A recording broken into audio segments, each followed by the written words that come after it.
Thank you so much for tuning into my show, William Wallace for America. With me today is a guest that has a lot of information on AI data centers. And while I just did a podcast a couple podcasts ago on AI data centers, I think there's a lot of emerging information that we all need to know. And again, I'll be forthright about this. I'm not against AI data centers. I want them to be good stewards of the earth. I want them to be able to respect our environment. And I think the more people know about them, the more we can be actively involved in ensuring that AI data centers respect not only our land, but also, let's face it, our governors are giving a lot of these companies really great big tax incentives and lots of our tax dollars and our land in various ways to be able to build them at the cost of our communities and I would say our environmental freedom.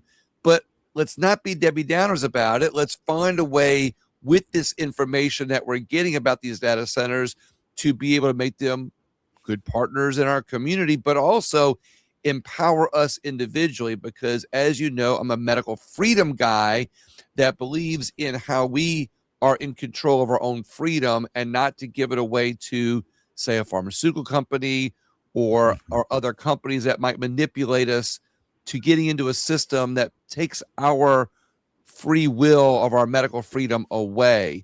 And with me today as a guest, it's going to do just that. We're going to talk about a lot of data about the data centers, a lot of things that we need to be aware of that's happening in our communities.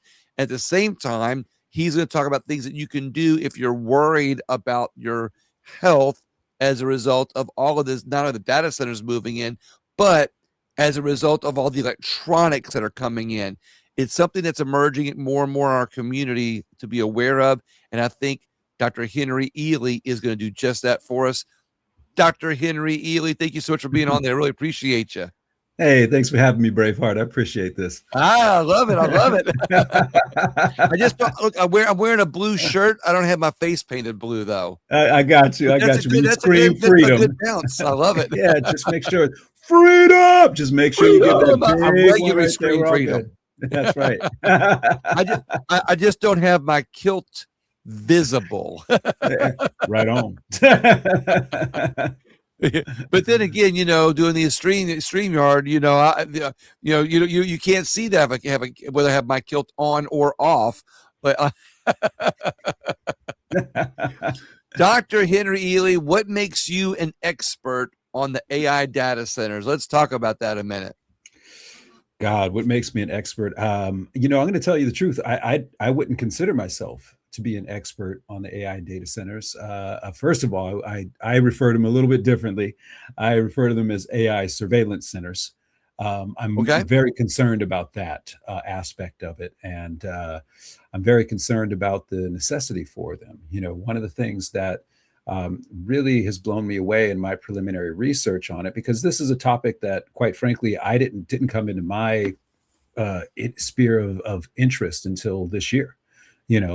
Especially with the changes that they're making for a lot of businesses right now, where they want to basically put you in jail in terms of email sends unless you are following these incredibly strict rules that most businesses don't even know about now. And that is because they have the power and capacity to be more controlling. And that comes from these AI surveillance centers. So I didn't really even get into this topic until we were talking to one of our consultants that we use at the Energetic Health Institute for our emails. And he was like, look, there's some stuff coming in, second quarter of this year, third quarter of this year, where you better know exactly what you're doing with emails or you're going to get shut down. Like, they are going to put you in jail. They have the ability to do it. Their AI systems have the ability to do it, coincided with the AI. So I started asking him some questions. Now, like real jail or like Facebook jail or YouTube jail? Like, you will not be able to engage digitally with your audience, the people who have even asked to receive your emails. You will not. They are trying to shut down. So it's yet another avenue for the discussion of health freedom that is getting shut down. It's going to be monitored and controlled, and you've got to follow all these rules. So I asked my consultant, I was like, so how are they able to do this? And he was like, well, you got to look at the AI data centers.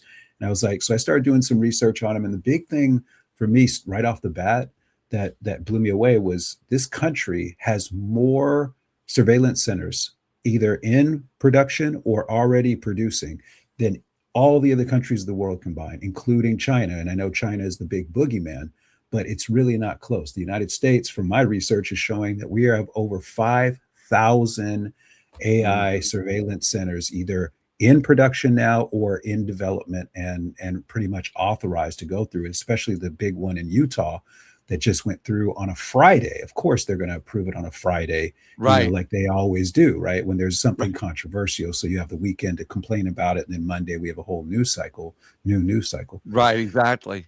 Right. So that was my first kind of, okay, there's something going on. My background, for people who are familiar with the work that I've been doing the last several years publicly, I started out in COVID as the guy that came up with the found the fraud with in the data for the number of cases and the number of death tickets. If you've heard anything about there was fraud in the death count or the case count, that was from my research, peer reviewed, published. Tom Renz did a Mhm. great job of putting it out there in a bunch of legal cases. We used it a bunch of times, and and then that parlayed into me going into where was this money coming from to launch the whole COVID scam. That was, of course, the Bill and Melinda Gates Foundation and their endowments into the IHME. That was my research as well.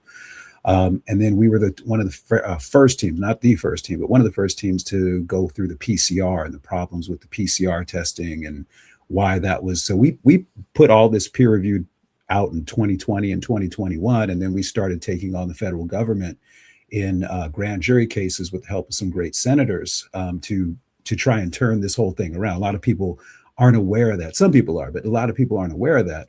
So if you've heard about these things, that was coming from me and from my team. So we've been on this track for a while, and what that ultimately brought me back into was this whole conversation about vaccines, right? And whether these were vaccines or not. Clearly, the mRNA shots and the adenoviral vector shots are not. I saw Dr. So Malone the other night.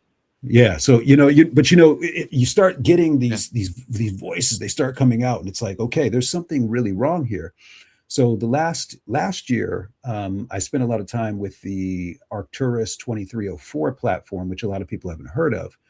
The Arcturus 2304 platform is a self-amplifying vaccine that the HHS has protected under President Trump's administration, which was a little shocking to me. So that's something that's on the horizon, coming out really soon, that it doesn't matter if you've gotten a shot or not. You're going to come in contact with people who have. You're going to be shed upon. You're going to be, quote unquote, vaccinated by your exposures to people. So these are very concerning things. So then we get into chemtrails, and I've been in multiple documentaries on chemtrails and what's going on with there. Dane Wigington did a great job with it. Mike Adams does a great job with these things. And so I brought a whole nother angle in to that, and validated everything they were saying. But then what was really crazy was we started getting into electricity, and we started getting into why and what's going on with all these 5G towers, what is happening with what people are feeling. And I would encourage everybody to read a very, to me, one of the most important books written for our day and age. And you can see it right here. It's called The Invisible Rainbow. And Okay. this is by Arthur Firstenberg. And one of the great things about this particular book is that he's done, and I mean, he literally has hundreds of pages of references in here. So this guy has done his homework. But one of the phenomenal things he's done is he's shown conclusively that every time we've had a major electrification in our human history, starting really around 1889, it has coincided with a major pandemic. This happened in 1889. It happened in 1918 with the Spanish flu. He ties it to pandemic after pandemic after pandemic, and thus far we've had, before I realized what was going on with the AI data centers, the AI surveillance centers, I should say. Um, we had six major electrifications of the globe. The AI surveillance centers are now going to be the seventh. And so with that, we can anticipate safely a incredible threat to the health of the human being, because as Dr. Becker shows and demonstrates, and I can prove for you with a multimeter I have right here in seconds, your body is indeed electric. And when you're talking about electricity, there's some basic things we have to start with for everybody. First one is that your body runs on direct current. My body runs on direct current. All life on the planet, from trees to little fuzzy babies, run on direct current. So that means current that just flows in one direction. Now, when we talk about our electronics, they work on alternating current, or at least the delivery of the power to them is through alternating current. That's Right. a current that goes in basically two directions, back and forth. Okay. Now, one of the things we stumbled upon that I love to share with audiences now is the great importance for grounding. You've seen we've all heard about the blood clots, all of us, right? And a lot of us attributed it to the shots, and those are a big factor. But the other factor is the cell towers. The other factor is the 5G, 6G, W band network, You know, all all of this these sounds frequencies. conspiratorial to some people, right? Well, there's conspiracy theory and then there's conspiracy fact. I bring conspiracy fact All to right, the I'm gonna let you table when I continue. talk. I'm just saying that for the people in the back because Right. you're getting ready to make them aware of some facts and connecting to the data centers. I think is very important. So I'm just kind of bridging Right. that gap right now. See, we're correctly looking at the AI surveillance centers from the standpoint of taxation and our tax dollars going to them, and public officials not listening to the constituents in the areas that don't want them. In fact, overriding huge. We've all seen the town hall meetings where people are like, Mm-hmm. "No, we don't want these," and they approve them anyway, right? We've Right. seen these things. These are massive problems with basically a infringement of our inalienable rights, protected by the Constitution. So I'm with everybody on that. Then we have the environmental aspects of what is it doing to the wildlife in the area, and what is it doing to the use, especially the use of water to cool the generators necessary to power these centers up, right? So these are all correct things to be very concerned about. Where I come in is I get concerned about, okay, well, what's the effect upon the human body? Because that's what I'm going to be dealing with. That's what every healer in the world is going to be dealing with. And if we don't understand the impact upon the human body, then we're missing a key component. Now we're reducing something that is far more dangerous than we realize to just in social injustice, environmental injustice. And it's really all of these things. You've got to include the human health as really the fundamental part of this. So we start with the blood flow. And I will make a statement right now and I'll back it up for everybody. If you aren't grounding a minimum of 3 hours every single day, I can't help you. It's just there's no healer in the world, natural, otherwise, that's going to be able to help you. It's just that's how severe the electrical environment we live within now, that we don't even think about because you don't see it, but you feel it. It's just we don't equate what we're feeling to that. We say it's just a headache. We just call it a little bit of, why is my heart beating? Why am I having a little bit of brain fog? Why is my body aching a little bit more? It must have been something I ate. It must have just be I'm getting older. It must be, you know what I mean? We've been trained to think of everything but what the actual major cause is. So we did some experiments and we bought a $60,000 microscope with the help of a bunch of great people that donated in from Healing for the Ages. We were able to purchase a $60,000 microscope. Now, this microscope, there's only 6 in the world. We got one of them. And it's called a bright field microscope. So it allows us to look at a magnification of the cell structure that most people can't see. Now, we've all seen and heard of the blood clots, right? And we said those are from the shots. The shots are a causative factor. But the EMFs, the electromagnetic frequencies we're exposed to, is a big factor as well. These work hand in hand against the health of the human body. And if a person didn't get the shot, the EMFs are still working against their body. Here's what we found.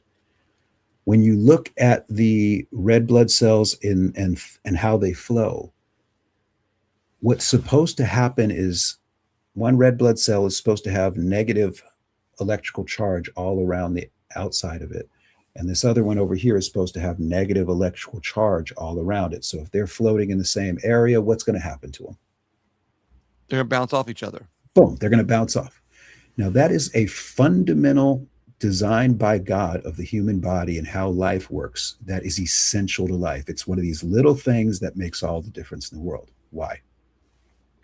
Because red blood cells have a surface area to them. They have a top, a bottom, and then they round. They're like cherry lifesavers, if you want to have an idea of what they look Right. like, right? I see where you're going with this.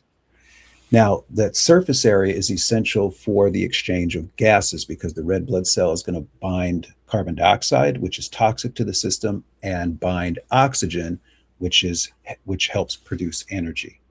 So if those two red blood cells are bouncing off of each other, their surface area to be able to maximize oxygen and carbon dioxide, oxygen delivery and carbon dioxide clearance goes way up. And now we feel better.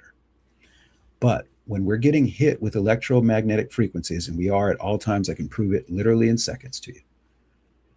What happens is that the alternating current that we're getting hit with in the form of radio frequencies and things like this, the alternating current that we're getting hit with that we can measure on the human body, the alternating current coming off of these electronics, coming off of the Wi-Fi, coming off of the cell towers, all of these things, coming off the data centers sooner or later, right? Depending upon your distance from them.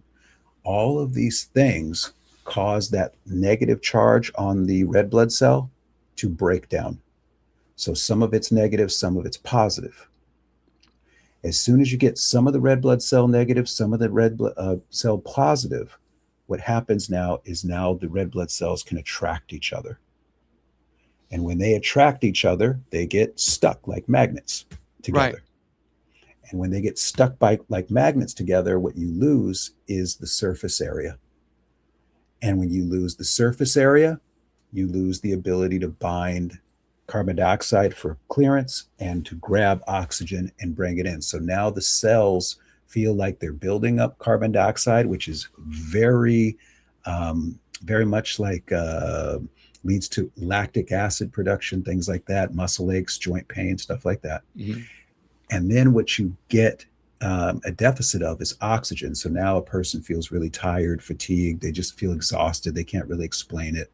Motivation goes down, doesn't feel like doing anything. You know what I mean? This whole domino effect occurs. Well, that was all because a person was exposing themselves to the electromagnetic frequencies. Now, what is the game changer that we found in 2024, right? I got charged with doing this on the Healing for the Ages team. They were like, you're the engineer, you go figure it out. I was like, okay. I was like, I don't know what I'm about to find. All we knew at that moment was that shielding didn't work.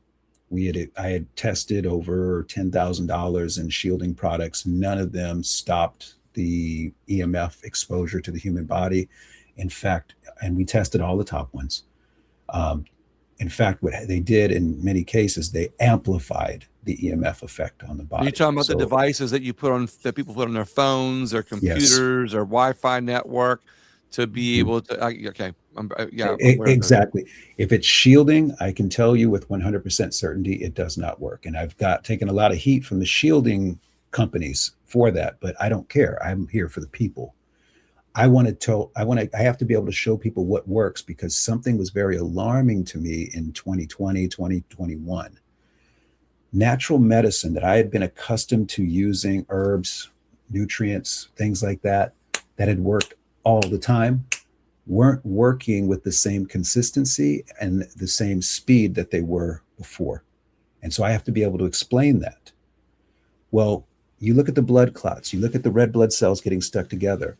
We're looking under this microscope, and we said the basic advice from people like Clint Ober, earthing.com, those great folks, the folks that are talking about grounding and everything, the basic advice was all you need to do is ground for 30 minutes a day. All right. And no problem. That's enough to take that charge on the red blood cell and reestablish it as negative so red blood cells bounce off of each other. Okay. 30 minutes. In 2020, that number changed. And that number changed significantly because of the next electrification of the earth. We're talking, of course, about the cell phone towers, right? All the 5G stuff that went up. That changed everything.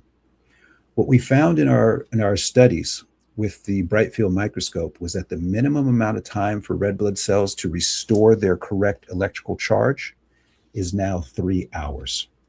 That's the minimum time. So if you are grounding, earthing for a minimum of 3 hours every day, consecutive 3 hours every day, fine. That's the minimum. But that number is about to go up again with these AI surveillance centers.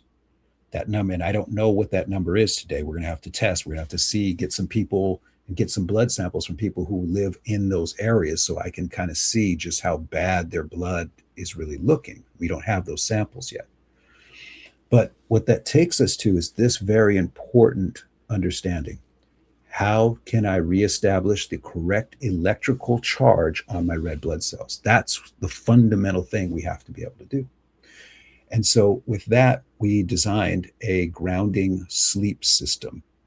And that is using several different products in the area. And we tested it and it works wonderfully all the time, provided that the house is wired correctly. The only time it doesn't work is when the house isn't grounded properly. And that would make sense, right? If the house isn't grounded properly, how are you going to ground off the plugs and everything, right? It's like that's where you got to go. So what we designed, and people can go to energetichealthinstitute.org, go to the free gifts menu item, and you'll see we have a free EMF guide. We have all the things in there. We've worked with these companies to get discounts for everybody.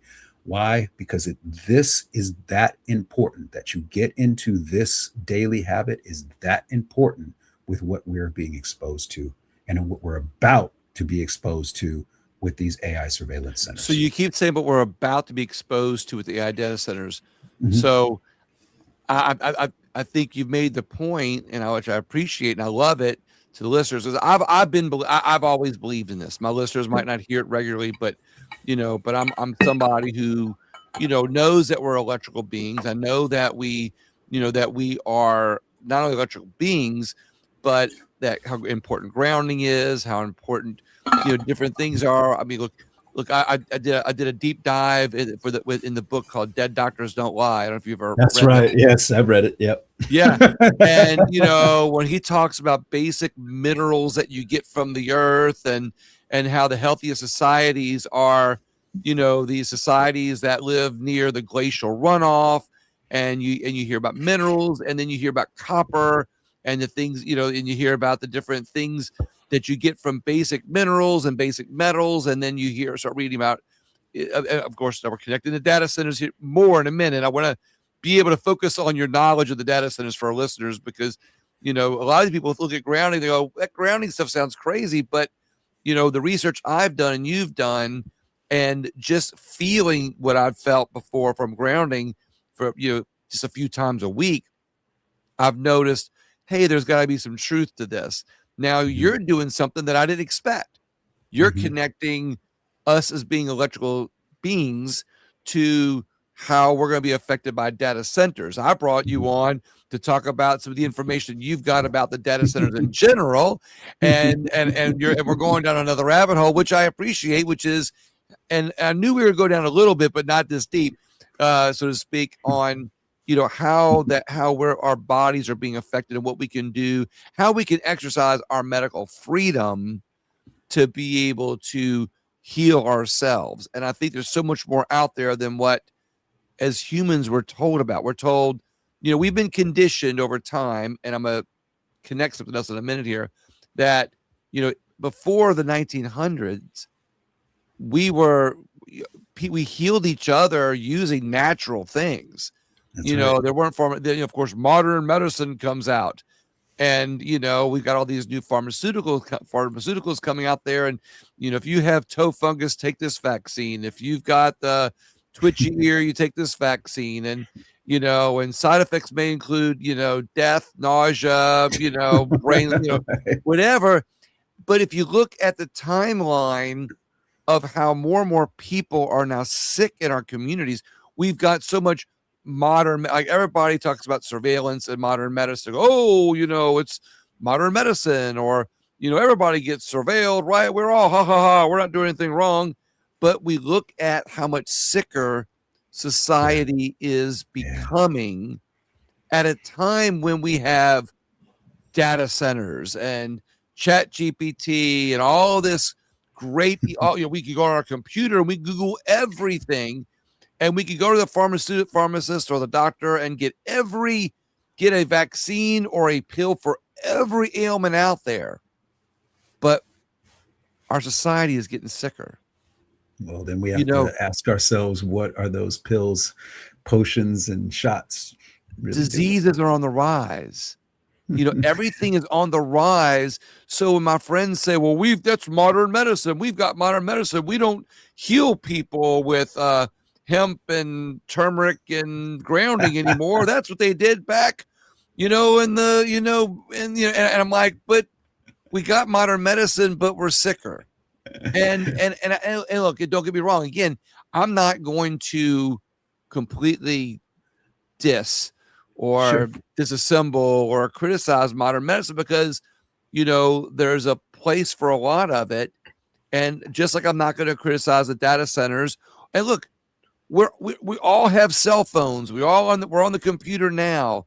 Mhm. We all like the little apps that are going to remind us, when our appointments are. We all like, this app or that app, and it's become a part of society.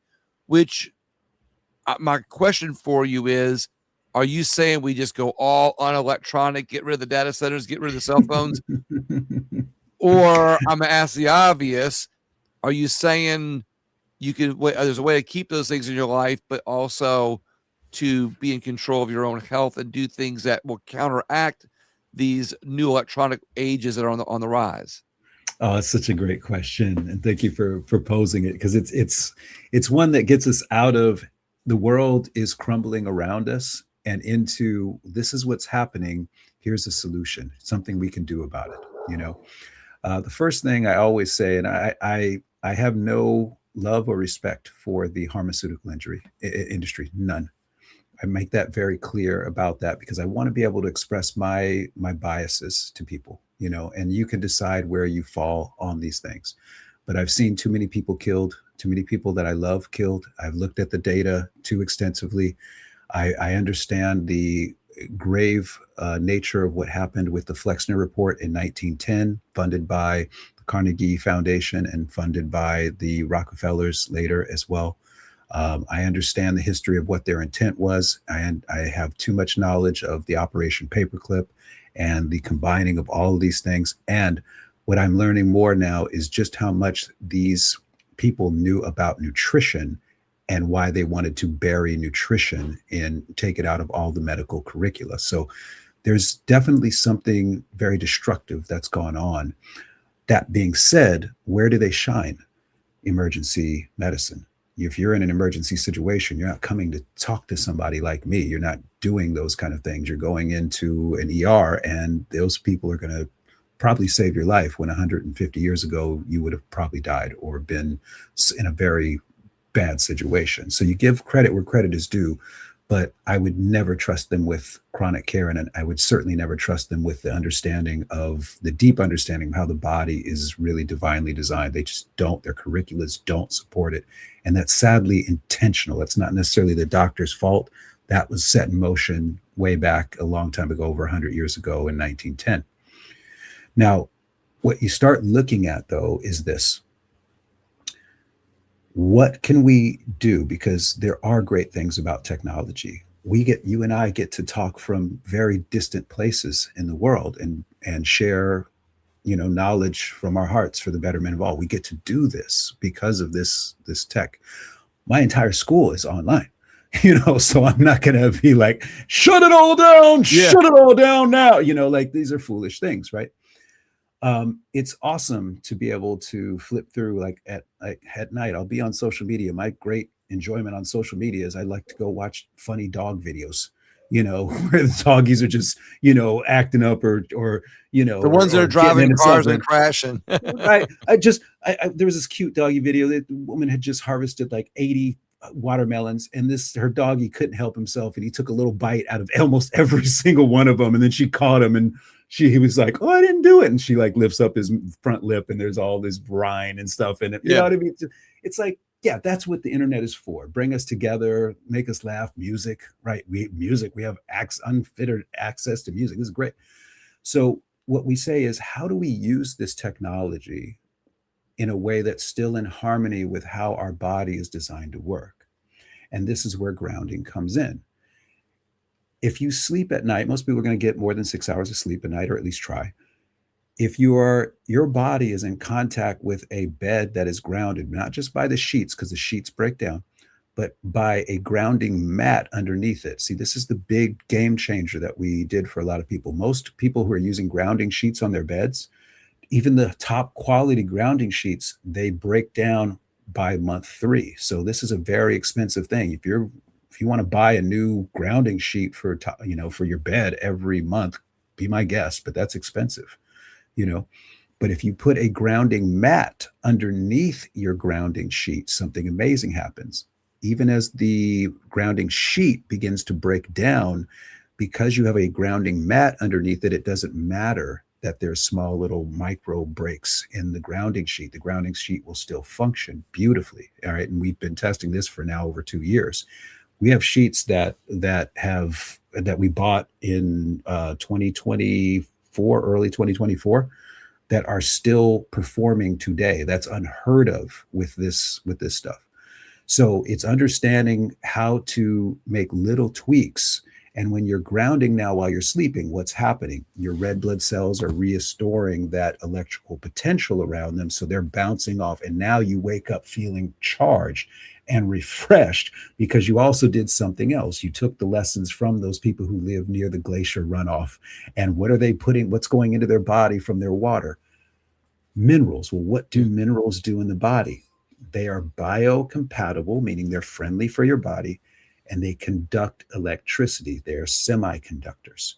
So when you put copper, for instance, in your body, what you're doing is you're helping your cells conduct electricity throughout them so that they can perform. One of the most important features within the cell where electricity is used is in a little small organelle called a mitochondria. And in the mitochondria, there is a little function that takes place called the electron transport chain. And what does this do? It uses electricity to spin little pumps so that your body can make energy. It's the most important aspect of what your body does literally every single day. Well, what does that take? It takes oxygen.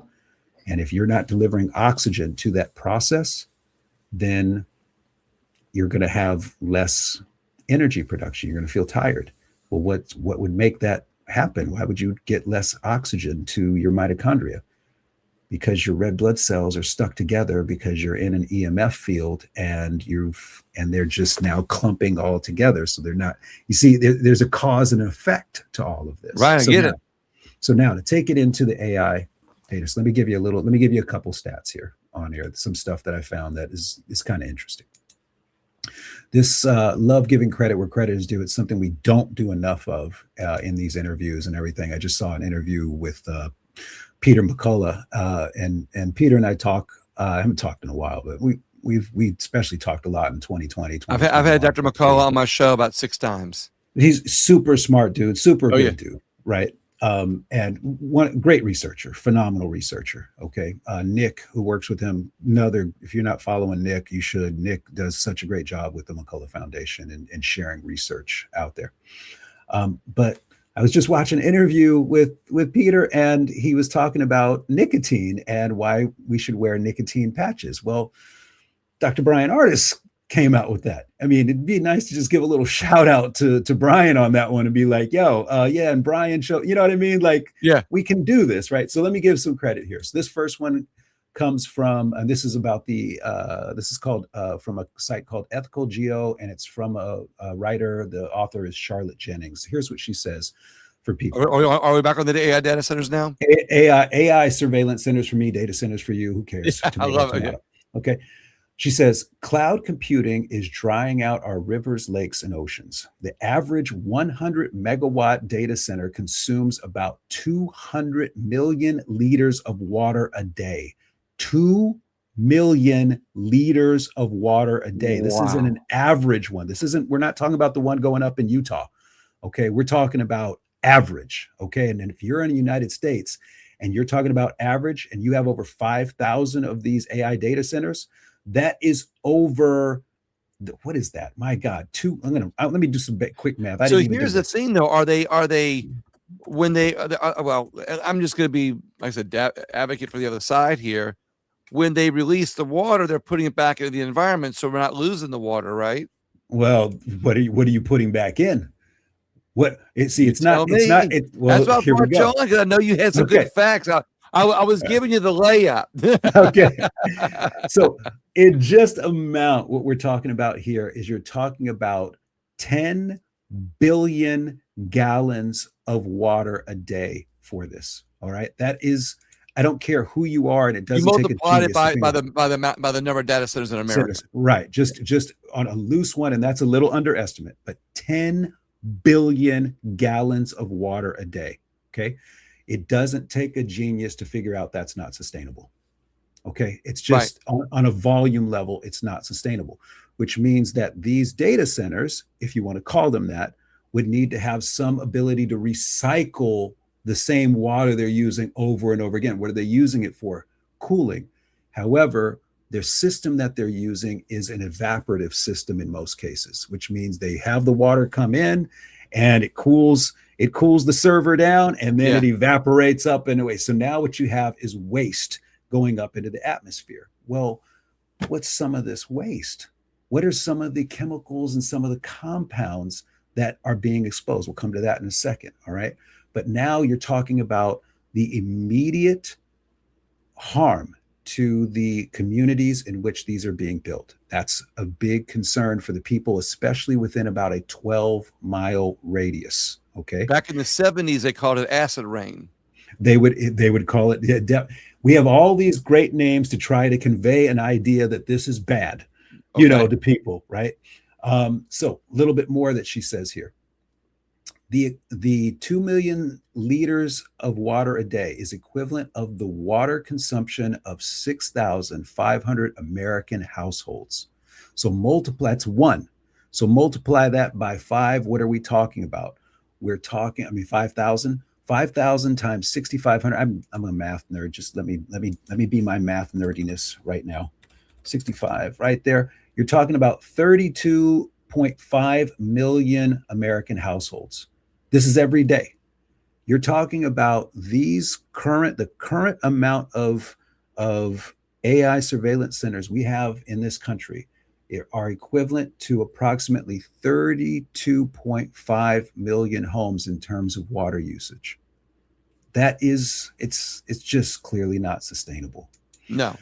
So you get into some other things, and where do I like to go? All right, so now let me ask you a question. While I want to find one other thing on here, but let me ask you a quick question.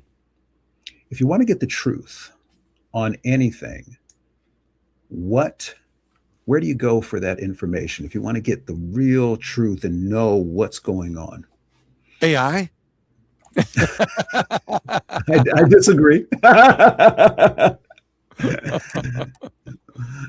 where like what? Let me say what I do. I pose as an investor.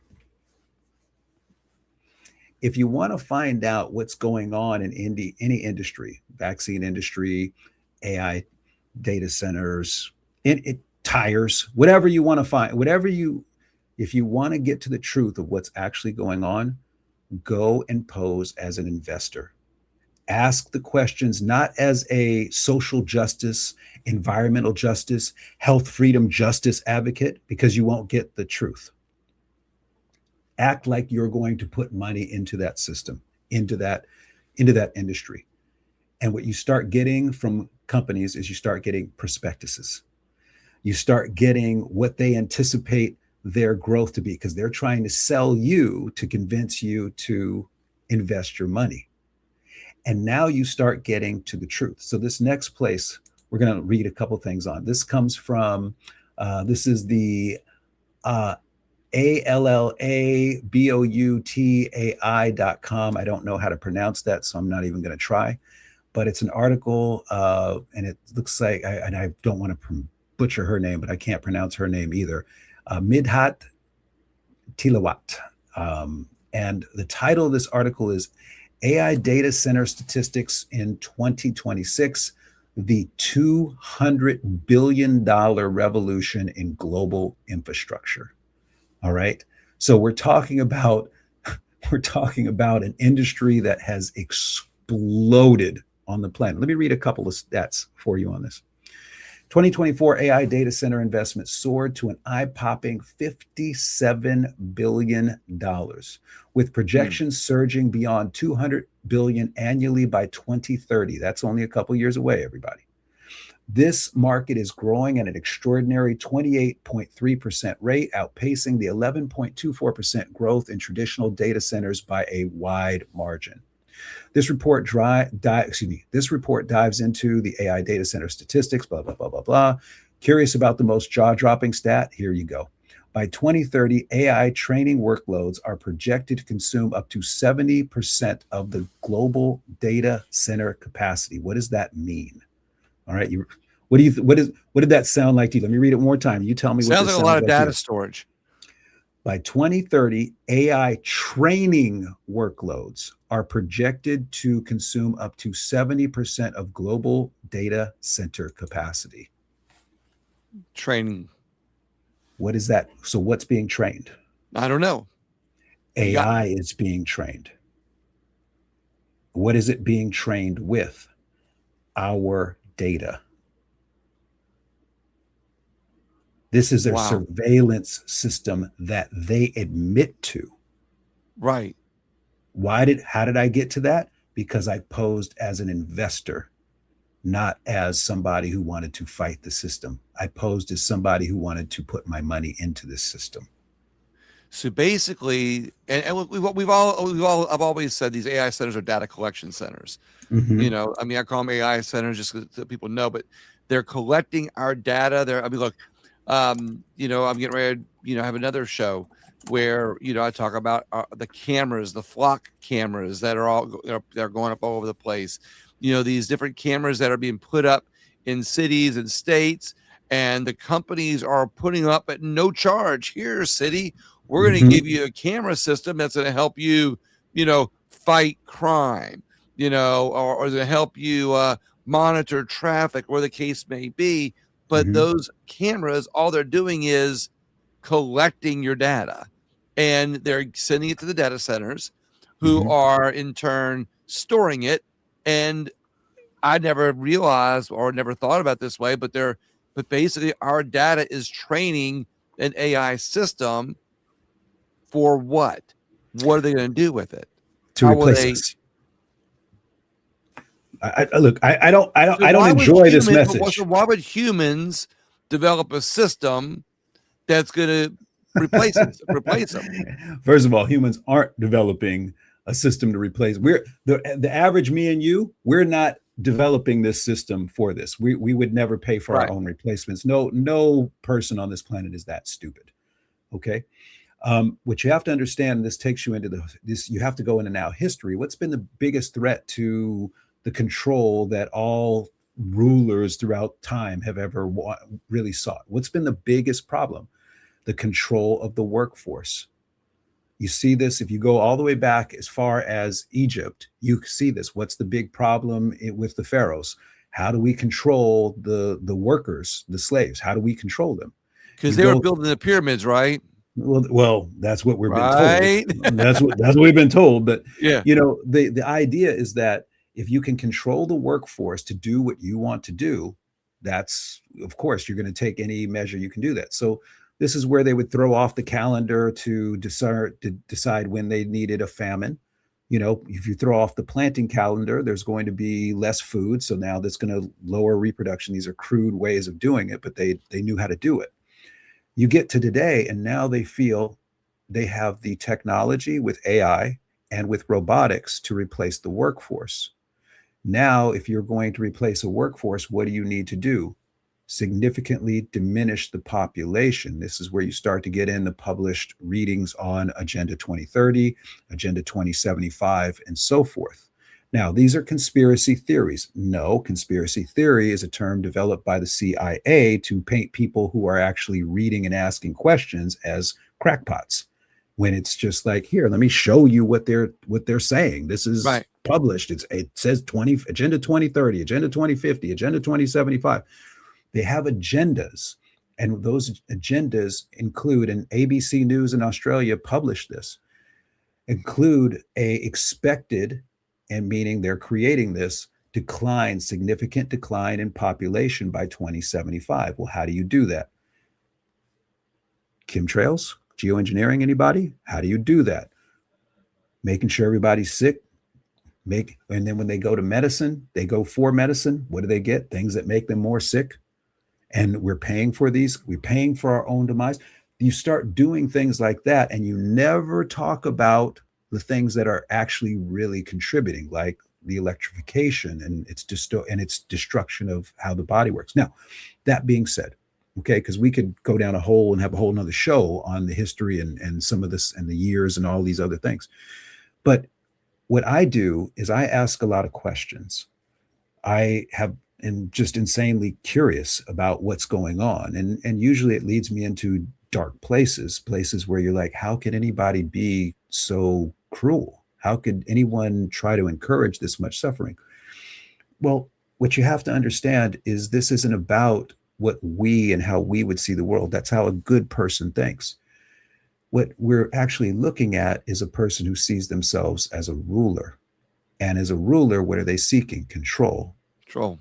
And if I can control, if I don't have to worry about revolts or my labor force either turning on me or deciding not to produce for me, if I don't have to worry about that because it's all automated, it's all AI controlled and robots doing it, then there is no need for the useless eater. And that's how they refer to us, as useless eaters. Everybody's heard this or should have heard this by now. World Economic Forum has published this. We are literally referred to as useless eaters. Well, what would make us useless? We aren't needed for labor anymore. They want to have self-driving cars. Who do you think the first people that are going to lose their jobs when they roll out self-driving? The truckers. They're going to lose all their jobs. And I've been saying for the longest time that right now, the way our grid is being, put together, and the driverless cars, and, politicians don't see government as a way to protect people's rights and freedom. They see it as a business. They see it as a way to make money, or they see the taxes and people as a way to fund government that keeps them in power. And the more little rules, regulations they come up with to penalize us for painting our house the wrong color, or, wiring it without a permit, or whatever the case may be. Well, one day, and all these cameras are, says, well, I don't have anything to worry about. I'm not doing anything wrong if they're surveilling me. I said, yeah, but the day's going to come when, you jaywalk, it's a little crime. It's a little tax on that, because, hey, they're surveilling you, so they see you when you're doing it now. Yeah, well, they're not going to do that. Well, yeah, when they start adding up all the little small penalties and things that you do wrong, and then they're using that to fund their system, and then they come out with driverless cars, and you're not able to drive, and you have to, nobody can drive themselves. It sounds conspiratorial, but we see it right. Does. But what happens when they say, you know what? I mean, already the cameras are for the greater good to stop crime. Already they came out with, in 2027, where our cars have to have a sensor in them to look at us, and we'll be able to turn off our car with kill switches if it deems us incapable of driving or drunk. And everybody goes, well, that's for the greater good. That takes drunk drivers off the road. Really?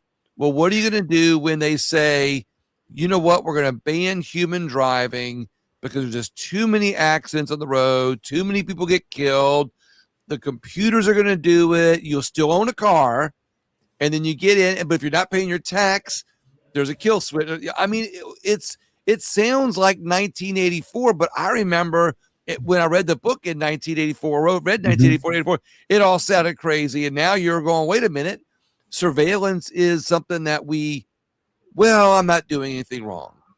And so Yeah. now connecting back to you, Well, what you bring up is very important, and it's already actually happening. Just not necessarily in the United States just yet, but it's already happening. So China. the first thing that you talk about is like this idea, well, you jaywalked and but they saw you this time. Well, what happens when your all money is digital?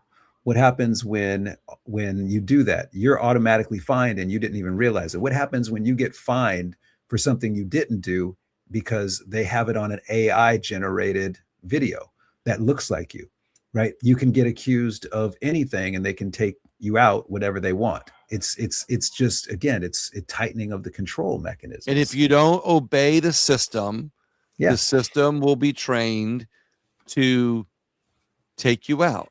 to cut you out. Like This person is not being a good part of the system. right, They walked to work instead of sitting down in the right, driverless car that was able to track where they were going. They right, traded with their neighbor, a shekel of gold or a zucchini or right, instead of going to the digital system. right. It's all over at that It point. sounds far-fetched. Well, in Canada, there's just a story of a kid that was online and he disagreed with something the government was doing. He didn't use profanity, very expressed himself very well on social media, was identified. They tracked him leaving his home. Police were able to pull him over, and then a police officer with no background, no training in mental health, diagnosed him with a mental health disorder at the routine stop, arrested him, and confiscated his vehicle. This just was last week. Okay, so it's happening already, and this is the intention of this. This is why I'm definitely not pro AI, and I'm definitely not pro AI surveillance centers, especially when I act as a investor, and they're telling me by 2030, they are telling me. Let me make sure I said that the right thing on that. Was it 2030? Yeah, by 2030, the all of this 70% of what this data surveillance center is for teaching AI how to replace us. And then what that comes with is the need to cool down these servers, which are spinning 24 hours a day. One of the big things that concerned me was a couple of years ago reading on AI how there was a military, I forget the name of the AI, but there was a military created AI that was able to not know that chess exists and beat the number 2 chess player in the world in 18 hours. Okay, that you have to appreciate that the learning capacity of this monster that's being unleashed, and they're not even putting any basic Isaac Asimov rules of robotics or rules of Right. AI on it to like, hey, you can't do this or else you kill yourself. There's no downside. So it's like we're creating this Terminator dystopian kind of fantasy right now. But if we take it to water, let's take it back to water for the rest of the show today. And you start going, okay, the water comes in and the water is going to cool the servers. All right. Well, can that water be released back out and have no harmful effects? No, because in most cases, what's being used to also what's being put into that water to help with the cooling? Biocides, which are going to actually prevent bacterial growth on the cooling systems, corrosion inhibitors, chemicals that are going to protect the equipment, but can definitely leach into the water table and will. And then heavy metals like lead. These are all waste products. So you had clean water coming in. When it Yeah. comes out, it is polluted water. And now where is that being released? Back into our rivers and streams? Great. We're back in the 1970s with Silent Spring all over again. Or With in the Industrial Revolution, when that came around, our waters, rivers, and streams are being polluted. Of course, it takes Mhm. EPA emerging from that. Probably one of the only good things out of a bureaucratic system that was developed as a result of all that to help, penalize companies for polluting our rivers and waters. But now politics and industry are so much in bed with each other that all it takes to shut a politician up is a donation check that says, hey, Mhm. we're doing good here, back off, or we'll move our data center and bring all 10 jobs, to the next state with it that wants us. And the Right. politician goes, oh, no, not jobs leaving our state. We don't want that. I'll take your donation check. And I'm Right. exaggerating a little bit, but that's how it happens. Uh, Sadly, you are not exaggerating. and now and again, there's a big part of it that sounds almost like you go, I have a cell phone, I have a computer, that sounds way too, conspiratorial. I'm just going to be happy with the fact that I have water coming out of my faucet that my city says is clean to drink, although it has fluoride in it. And you probably caught that. Mhm. you know, I you did. know. And we're told everything's okay, just go back to sleep. I mean, 99% of our our population has been conditioned to go back to sleep the minute that they are told they're okay, everything's fine. If you're not doing anything wrong, i.e., you're not breaking the law, not killing anybody, not doing this or that or the other thing, you're okay. You're going to be fine. Just go to sleep. We got it under control. Go back to using Chat GPT. You like Right. it, right? Right. AI data centers are good, right? Yes, sir. Well, and this is where you see one of the most dangerous things that we're starting to agree to, which is the outsourcing of our own critical thinking to an AI source.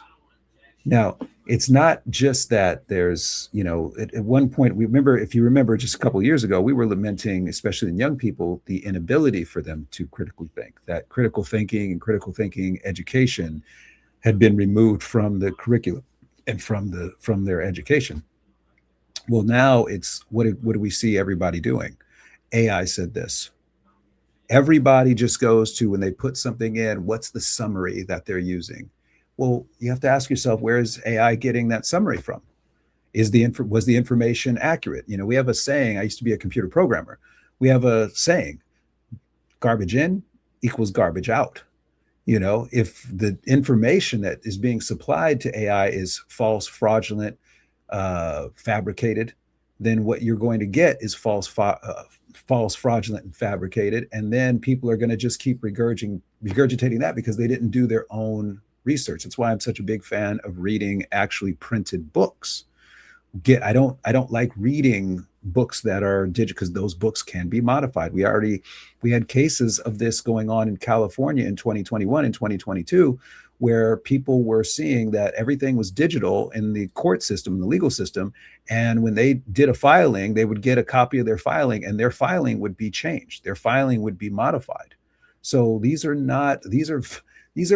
deeply concerning. It's why we should all be advocating for paper ballots, paper ballots, and use the cameras on those things, Yeah. and making sure that every race is decided same day. You mean to tell me we can't figure out how to count all these ballots in one single day? Give me a break. Right, Like, these are these exactly. are these are absurd The things. problem is people have lost the ability to count too, because now they just use Chat GPT to Well, count well, it. yeah, and that's my problem. That's my point. So what we get to this understanding that there is a lot of money going into this industry. We get to this understanding, these are just facts, that there are more data centers in the United States and in production to be in the United States than all the other countries in the world combined, and that is going to come at a very real environmental toll. Water, in terms of water usage, right now, currently, we're at 10 billion gallons a day, the equivalent of about 32.5 million homes every single day. That's not sustainable, because what's coming out of that water? Pollution. You are just repolluting. And so that's where I would take people back to Energetic Health Institute, free gifts. We have already solved this problem as well. That's actually something I worked on in 2023. And it's interesting to see how it's kind of coming together. I You know go to we free. Oh, But forgive me. Didn't If you no, go to you're free gifts, if you go to free gifts, you'll see a water guide that you can sign up there as well. We show you how to set up your home for about a little under $500 to be able to purify all of your tap water, all of your water, have the most delicious water, the purest water for your body that you can provide, and to remineralize that water after you've purified it, so you optimize your body's performance. Like, this is where I come in. Everything for me is about, I want to understand what's going on, not so I can be like, oh, we're all doomed, but so I can be like, here's what we're going to do about it. If you're serious about being healthy, I'm definitely the guy to come talk to. two more quick questions. I know you got to go here, but two more quick questions, real quick. One, they're building this billions and billions of dollars worth of AI data centers. Who's paying for that? Like why the big investment? They produce maybe 10 jobs, 20 jobs, or the case may be. Who's funding it? That's a You know, lot of dollars. I mean, how do they make money? The question to me is obvious, but I want the listeners from somebody like you. How are they making money to repay their investment? my preliminary research shows that we're paying for it, that it's the taxpayer. And one of the things that was said, I think it was Larry Fink last week that said this, that was really interesting, that it's just going to be seizure of all of our, you know, retirement accounts and pensions and things like this. It's just going to be that kind of thing. But it's really our tax dollars. It's how they're deciding to allocate our tax dollars. And then you couple that with industry, and you couple that with investment into the industry. And what are we seeing? If I'm just thinking strictly about money, and I have a little bit of money, let's say, and I'm just thinking about, I want to turn my money into more money. What am I looking for? Highest ROI. Well, when you start talking about 6 to 8% return on investment in a single year, most people will be like, yeah, sign me up. That's 6 to 8% more than I had. That sounds pretty good, right? So now you get this other report I read, and they're talking about 28% ROI in a single year. Well, Yeah, that's a no-brainer. what's interesting is they can't be bringing in billions of dollars that they spent to replace what they spent off of a $20 a month or $60 a month subscription to Chat GPT.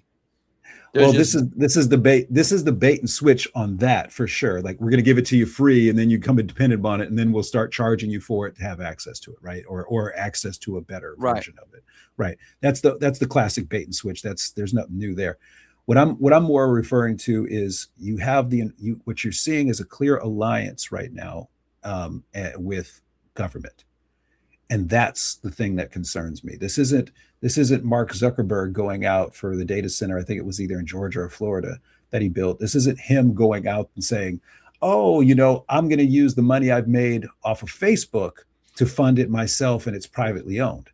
No, this is, I want you, the state, to pay for this. Well, where is that money coming from? That's all taxpayer money. This is the same problem we had in just professional sports with building stadiums. There's no reason that a billionaire owner should get an entire state to build a stadium for him that he then owns after, at least keep it as an asset for the people, or something like that. You know what I mean? Like, it's just, these things, they don't make sense until you stop for a second and let me say it like this. And I'm very sad to have to say this. But the thing you have to divorce yourself from is the notion that you're talking about good people. And it's one of the most honest things and most important things that we can do. Somebody is good because they do good things. They don't need to sell you on those good things. They don't need to try and convince you that it's not what you're seeing, it's actually for this. They just do good things. They don't do it for any reason other than it brings them joy to see other people happy off of something they've created. When you look at the Bill Gates of the world, when you look at these data centers, when you start getting into BlackRock and you start listening, I would encourage everybody to listen to Catherine Austin Fitts and listen to Ed Dowd, these kind of folks. When you listen to them, that's a good person doing a good thing.